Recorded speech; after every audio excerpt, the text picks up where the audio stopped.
In Inside the Third Reich, Albert Speer writes, I was called to the Obersalzberg with my sketches.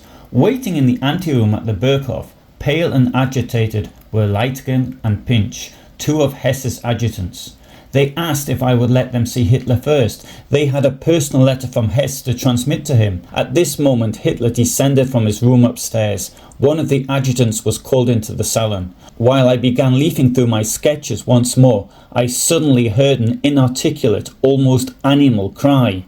Then Hitler roared, Bormann at once! Where is Bormann?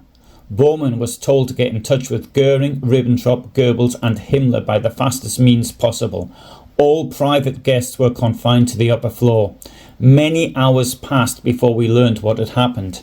Hitler's deputy had flown to hostile England. The two adjutants were arrested, as the harbingers of bad news used to be at the courts of ancient despots. That is taken from Albert Speer's Inside the Third Reich.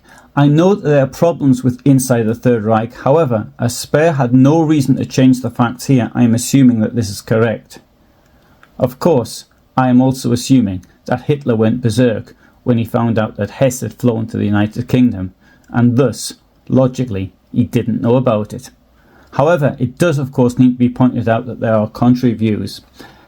Hitler's valet Heinz Linger said after the war, I didn't dare ask him whether he knew about Hess's flight to the United Kingdom, but his behaviour told me that not only did he know about it in advance, but that he probably even sent Hess there.